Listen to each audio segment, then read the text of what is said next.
Around 16 million Afghan peoples from Afghanistan and Pakistan have left their homelands.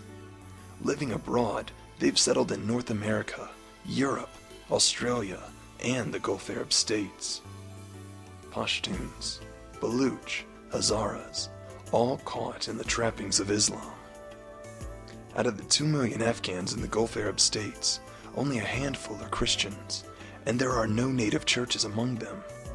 There's a great need for the Afghans abroad to hear the good news of Jesus Christ.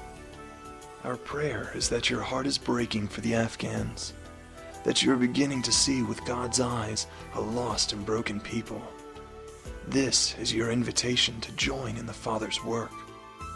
The most important way to partner in reaching the Afghan people doesn't involve vast amounts of resources, weeks of coordination, or planning committees. It's the simple act of going to the Lord in prayer. Your small group or church can easily commit to a month of praying for the needs of the Baluch, the Hazaras, or the Pashtuns.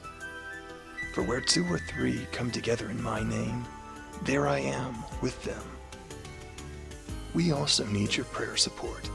You can daily or weekly pray for the workers and their ministries. The needs of both Afghans and those working with them can be found at our website. The next step is getting informed. Learn where Afghans and other Muslims live in your community. They are fathers, mothers, sons, and daughters. They are people in need of a saving relationship with Jesus Christ. Pray or walk their neighborhoods and ask for opportunities to build relationships with Afghans. Let your light shine before men, that they may see your good deeds and praise your Father in heaven.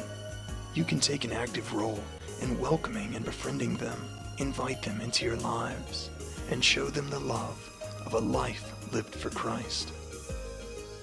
Perhaps God is moving you to give in a more physical way. Support for missions is much needed. Giving financial support is critical to ensure that the work may continue and that Afghans abroad can be reached. However, the greatest way for you to give is to give your time. Your church or you yourself can organize a small team of volunteers to go on an overseas vision trip. You can work on-site with insight.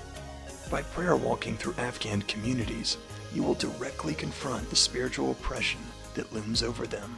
Through distribution of evangelistic media, you will be able to gift them with life-changing stories, music, teachings, and scriptures. You can plant the seed, a seed that God may grow into their salvation. And how can they believe in Him if they have never heard about Him? And how can they hear about Him unless someone tells them? Your journey into partnering to reach Afghans doesn't have to end there. A church planter is needed to work among the Baluch. Workers are essential to impacting the Hazaras. Pashtuns are in need of someone to tell them the gospel. Until Christ's return, there will always be a calling for short and long-term workers to spread the good news. You and your church can partner with us in so many ways. You can have a direct impact on seeing Afghans embrace Jesus as Lord and Savior. Without Him, they will enter into eternity separated from their Creator. God has asked for us to reach all nations, all people. He has invited us to join in His work. How is the Lord calling you and your church to reach Afghans abroad?